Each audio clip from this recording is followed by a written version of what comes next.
Hello, my Pilates lovers. Thank you for tuning in to All Things Pilates. I'm your host, Darien Gold. Each episode, you'll get to hear a new guest share his or her knowledge, insights, and experiences. Together, we explore the ongoing evolution of the Pilates method, as well as its connection to other modalities, such as gyrotonic, yoga, podiatry, and chiropractic. I now present to you the many aspects of this beautiful, complex, and life-affirming discipline. I bring you greetings from the UK, my first time there, and where I spent the last week teaching classical Pilates to both classical and contemporary teachers. I'd like to thank my lovely hosts, the Dent family, Alex, Paige, Connor, James, and Coco the dog with her endless energy. By the way, Alex Dent, who is an osteomyologist, will be my guest May 20th, and we'll be discussing the epidemic, I think it's an epidemic, of what's referred to as forward head posture. Basically affects most people today, especially those of us who sit a lot or who are avid phone and tablet users. Alex will explain why he believes practicing Pilates is imperative to combating the gravitational forward pull of our bodies. The first 7, my basic Pilates mat DVD, also made its England debut and is our topic for today. I conceived the first 7 in 2010 as a way to help beginning students understand the Pilates technique. I created the DVD and called it the first 7 because those were the first mat exercises that I learned from Romana Kryzanowska. Her simple but effective approach into the mat repertoire through teaching 7 basic exercises for me was extremely helpful. But this was in the mid-1990s, and there was no type of social media yet. Those of us who learned from her during this particular time frame found that we just had to keep practicing and practicing to find the exact feeling of each exercise that she had been explaining to us. The 7 exercises fit well with my training both as a dancer and gymnast. I could sink my technical teeth into each of the 7 exercises and concluded that everyone who came to work with me would indeed learn these exercises first. Even before I thought about creating or producing DVDs, and this one in particular, I was giving these 7 Pilates moves for homework to new students regularly. I could tell that those who practiced at home, I could see when they came back into the studio because they started to develop the Pilates technique simply on those 7 exercises. I saw that it truly helped them understand how to find their center and how to explore each exercise to get the most out of each. For those who did not get the opportunity to learn the 7 from Romana, they are 100, roll up, leg circles, rolling like a ball, single leg pull, double leg pull, and spine stretch forward.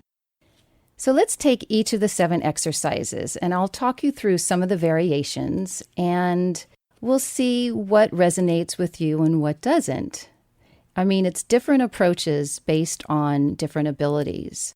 So remember that we can make a very basic exercise quite advanced if you know what you are working towards and working with inside the body. The first 7, 100 is the very first exercise. I believe it is his signature exercise. It's designed to ignite the entire body, challenging the heart and lungs. And those who have not practiced 100 yet, there are 10 breath cycles. We have breathing in for 5 counts and then breathing out for 5 counts. And when you first start, I've had a number of students who come to me who have all kinds of challenges, and I don't have their head lifted, I don't have their legs lifted. Basically, I have them lie down, and we just work on the breath pattern. And that is a very simple homework that one can do, breathing in through the nose for 5 counts, and then out through the nose or mouth, whichever is possible for you, for 5 counts. The breathing pattern itself is very important to learn first before you add the arms, which you will be pumping 100 times. I remember one of the workshops that I took from Romana. She didn't give us any warning. We just started our advanced mat. And at 50, the next thing she said was breathe in for 4, out for 6. And so we just followed her lead. We inhaled for 4 and exhaled for 6. Then we inhaled for 3 and exhaled for 7. We inhaled for 2 and exhaled for 8. And then, by golly, we breathed into 1 because our lungs were ready, and then we exhaled for 9 full counts. This really helps to develop greater lung capacity, but of course you don't give that to a beginner. So what I'm saying, as I go through the list of the first 7, even though they seem like they are the basic exercises, you can definitely challenge someone. In my estimation, what prepares the body not only for the rest of the mat, but for the rest of the Pilates system. If you see someone even at a gym and they're pumping away, you know that they've had at least one Pilates class or they've seen it online. The second exercise of the first 7 is roll up. Roll up is the first forward flexing exercise, and it is definitely about articulating the spine. When someone is ready to have their legs straight and the body is lifting up and over, you want to imagine that your upper body is going up and over a large ball. For this technique, especially in the beginning and you're still warming up the inside of the body, you don't want to collapse on the legs. I wouldn't call that very good Pilates technique. When you do a full roll-up from lying down and you roll, articulating the spine all the way up and over, you do want to have a sense that you're constantly lifting, because ultimately, when we stand and when we walk through our life, we want a spine to be lifted, our waist to be as tall as possible. But for a new student or for someone who needs modification, the knees would be bent and the feet flat. That would be a healthier place to start. We were taught if someone is very new and very weak, you do not start teaching them rolling up. You teach them rolling back down. What you look for is starting sitting up, you would roll down maybe a quarter of the way. At about half the way, when the abdominal muscles have really started to kick in, if you see, for instance, the neck fall forward, you know that there is just no more strength to hold that position, and that's as far as you would go with that client. But their homework would be to roll down 1 inch and then another inch and then another inch until they start to feel more depth in the abdominal muscles. The roll-up also prepares the body for other forward flexion exercises, like rolling like a ball, that's number 4, or teaser or boomerang. Roll-up essentially, besides 100, is, I think, one of the most important mat exercises that one can master because it shows up completely in the entire system. The third exercise of the first 7 is leg circles. This is the first exercise where you really bring your attention into stretching the hamstrings, the back of the leg. But sometimes people are so tight they need a little help. For tight people, I would have the bottom leg, we call this the standing leg or supporting leg, bent, and then the foot of that bent leg, the knee flexed, that foot would press down into the mat. That would make it a little easier for the pelvis to drop down. Usually if there is some tightness in the back and the hamstrings, the pelvis has a really hard time staying level and neutral. Then, when the leg is straight up towards the ceiling or towards the sky, sometimes you need to put a strap around the foot because the leg is so tight, it's very hard to articulate inside the hip joint if the quads or the hamstrings just are too bound up. If you put a strap around the foot, it just helps to take some of the weight off a leg that probably feels pretty heavy because there hasn't been enough attention or work on lengthening out of the hips. Rolling like a ball is number 4 of the 7 exercises. This is the first balance and control exercise that one learns. It shows up, this position, the ball position, does show up throughout the system on other pieces of apparatus. So learning on the mat is critical to then taking that position onto the equipment. Rolling like a ball is designed to massage the spine. And like I said about roll-up, it does prepare for other rolling exercises like open leg rocker, crab, boomerang. However, if somebody has some sort of spine issue, if there's osteoporosis or something where the spine can't really be flexed, or their knees are not healthy, I would recommend putting the hands underneath the knees. So just like the strap that you used for your leg circle, the hands would provide some support and the weight of the legs could then be into the hands and the arms. Hands and arms do a little bit more work. Rolling like a ball also is a preparation on the Cadillac, something advanced like the airplane or leg springs in the air where you have to then articulate the spine down. You're going to start to already have that sense in the body based on these simple mat exercises. The 5th exercise is single leg pull. I think this is one of the most important out of the 7 because we don't hop around on 2 feet. We walk 1 foot in front of the other, in front of the other. Teaching the leg to lift requires a certain amount of freedom in the hip joint. And so if you're lying down on your back right now or just in your mind and your legs are stretched straight out, pull one knee into your chest and you lengthen the supporting or the standing leg. You can have a sense at that moment one knee is flexed up into the chest, similar to roll like a ball, and then the other leg is stretching. But then if you could take that idea and that concept and then stand up and try it again. Standing, your legs are straight, just like you were lying. Your spine is straight, just like you were pressing the spine into your mat. But then try to lift that knee up and pull the knee up into your chest. It becomes a whole different story because now you have to deal with gravity. And when you bring one knee up into your chest, that standing or supporting leg literally has to press down into the floor to help you find the balance of the moving leg, the working leg up into your chest. So again, in the beginning, gravity really isn't our friend. Anyone who told you that, they are very misguided. So when you lie down and you pull one knee into your chest, try to feel what's happening in your abdominal muscles and how the abdominal muscles help to support the back. And that will translate eventually into your standing exercises, especially some of the exercises we do on the Wanda chair. Double leg pull. Now, double leg pull encapsulates the entire Pilates system. There is a sense of oppositional stretch.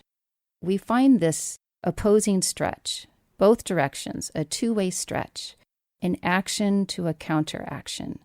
In double leg stretch, it has the sense of moving away, arms and legs. There is your inhale. You're stretching the body open and long. But your exhale is when you draw in and you flex the knees and you flex the hips and the spine flexes. You're pulled into that roll like a ball position. You have to empty all of the air as you take another breath in and you stretch the body out. As you exhale, it should be deeper in the body. By the time you've done 6 to 8 reps, hopefully your lungs are more open for sure, and you have more space in your hips and your low back. It prepares you for more intermediate and advanced moves. It teaches coordination and breath control. All of these aspects and concepts are needed when you get onto the equipment, because once you're on the equipment, you're dealing now with weight, with the springs. So you best have your coordination and your breath control already there. The 7th exercise is spine stretch forward. Ultimately, this is a breathing exercise, and it's the position that helps to prepare the body for much more difficult and advanced exercises, such as horseback, which is practiced on the ladder barrel, on the reformer, but then, of course, you could do it on the Wanda chair, you could practice on the Cadillac. Once you know the work and you have the work deep in your body, for the most part, you can take any exercise and do it on any apparatus. You just have to really understand how to work and where to work from. If someone is very tight in their hamstrings and or their back, sometimes they need a little bolster or something underneath their bottom, because that will help take a little pressure off the low back, especially if the hamstrings are tight.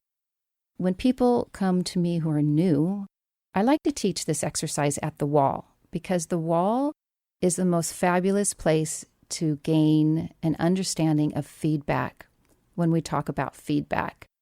I will have a client sit down, put their entire spine against the wall.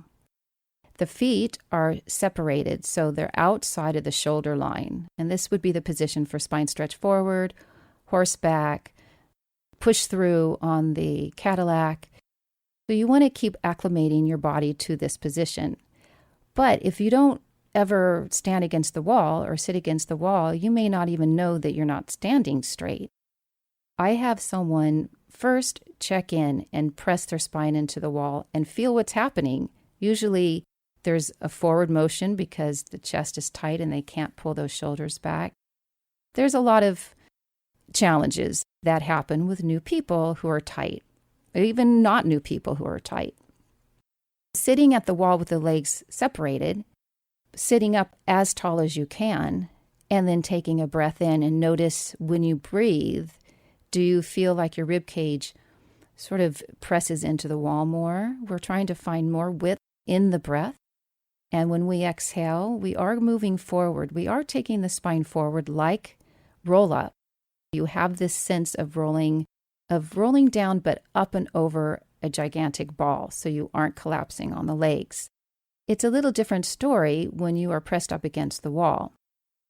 You may not be able to go as far because you're keeping your hips stable and pressed back. Mr. Pilates taught the spine stretch forward with the hands down, and Ramana taught it with the arms forward. You could choose whichever one feels better in the shoulders, but you would take a breath in, and then as you exhale, you would roll down, trying to imagine one vertebra at a time off the wall, and then you go forward as far as you can without losing your connection in the low back. Now, you can turn this around and have your feet at the wall. This is a little bit more advanced because now you don't have the wall for your spine, and you have to keep lifting up straight. But you get the feedback from your feet into the wall. Sometimes I have students fold their arms out in front and do a slight twist in the waist to see if the feet leave the wall. That's another indication for you to understand if the hips need more length, both in front and in back. Now I'm going to test you. The first 7 are 100, roll up, leg circles, roll like a ball, single leg pull, double leg pull, and spine stretch forward. One of the aspects of this DVD that I wanted to convey is that even though the first 7 exercises are basic, like I was saying before, an advanced practitioner can get just as much out of them by adding a magic circle or adding ankle or wrist weights. Even just changing the breath and the arm positions can increase the difficulty, can easily make a seasoned student sweat and find deeper connections in the body. The very last class in the UK was a mat class. I took these 7 exercises, and instead of just having the students experience the 7 just with their own bodies, I had them use props for a variation. We had balls, blocks, and therabands. The balls and blocks provided different types of feedback for the sacrum. The therabands were used for the arms. There was time, many more variations could have been tried. But I think for the amount of time that we did have, everyone got a lot out of the class. Most had not been exposed to this particular mat routine, or even if some of the students were not beginners, I could see that it was challenging for them as well. In one of the workshops also that I taught, I covered the advanced mat repertoire. Again, it seemed as if we were running out of time. I think because we were all so engaged and having lots of fun. They were probably chuckling at my accent, and I was absolutely chuckling at their accents. But I suggested fewer reps to get through the entire mat. To tell you the truth, sometimes when you are pressed for time, it's not a bad idea to mix things up and practice one repetition of each exercise. Whether you're practicing the intermediate or the advanced routines, if you just put everything you have into one rep and then move on, it's a different experience for sure, but you may find it more rewarding, a different kind of rewarding workout. Less reps, more intensity, and a stronger intention for each exercise. In the apparatus workshop, for teachers, we only had 3 hours. Where did the time go, actually? There wasn't time to break down the entire intermediate reformer. We just covered a few of the exercises and moved on. However, because I did teach on a contemporary reformer design, I did find it challenging to explain about the role of the springs, how to bring the carriage home or back in, not to mention because the foot bar on a contemporary reformer is designed to lock. Any of the classical transitions wouldn't have made any sense. So instead, I focused on body mechanics for every exercise and did my best to give individual cues that would be useful for every student I worked with. But for those listening who are practicing on a contemporary reformer, you may not get to experience what it's like to use the transitions that are built into the classical repertoire. But if you did try it, it just might take your practice to another level when adhering to a specific order, because there is a focus that may not be asked of you otherwise. But on the other hand, this apparatus workshop was held in a studio that had a contemporary version of the electric chair. I've always heard people in the contemporary world call this apparatus as the high chair or the high-low chair. One thing that I really appreciated about this design was that there was no back, which meant for me as a former gymnast, more opportunity to move the body forward and backwards.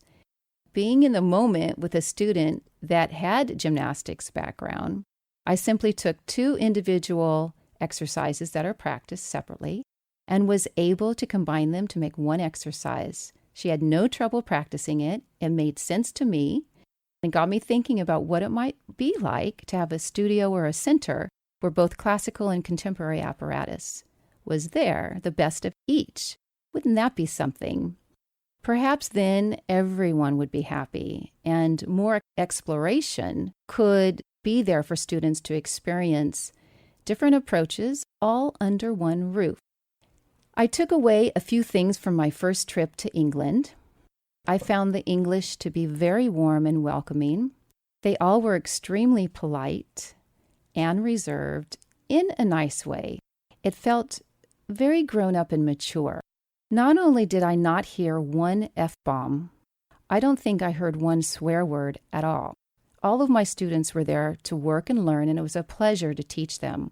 I also was introduced to single cream, which is like half and half, but 10 times thicker. It was divine. One day was devoted to sightseeing, and we explored a 15th century castle on what turned out to be the most gorgeous weather of the week. All in all, a very successful experience. Thank you, everyone, for making my and my mom's stay So very nice. And as always, my friends, when you continue to take time for yourself every day, when you do, I want you to lift your bits and bobs. For us here, I want you to lift your head, lift your spine, because they will lift your spirit. Have a great week, everyone.